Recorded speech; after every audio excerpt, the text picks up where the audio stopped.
Let's talk about earnest money. So earnest money is a security deposit that a buyer puts down on a house.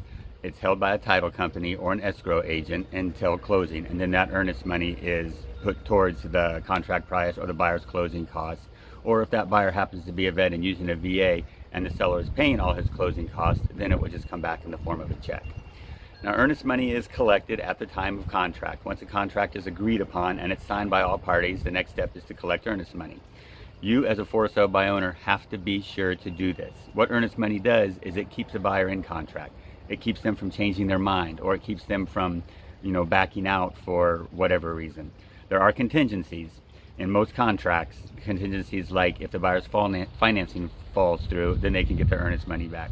Or say a contingency on inspections. So if a buyer does inspections and he finds something terribly wrong with your house and you're not willing to fix it, then the buyer can get his earnest money back and be out of contract.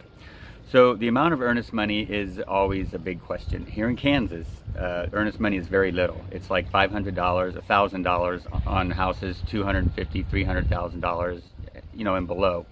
That's not a very big deterrent. So if somebody goes into contract and they're in contract for a couple of weeks and your house is off the market, then they find another house they like better and they decide just to ditch your contract, which I've had happen to my sellers before, because they're only losing $500 or $1,000 and it's worth it to them. Places like California, where the average house price is around $400,000, earnest money is like 1 to 2% of the contract price. Now that's a substantial amount. That's a substantial deterrent. So it's important to make sure that you get earnest money and you make sure that it's enough to keep your buyer in contract until you get to closing. And don't forget to collect earnest money. It's very important. It's a very, very important step. So that's what we know about earnest money. If you have more questions, you can always write and ask us. And thanks for watching.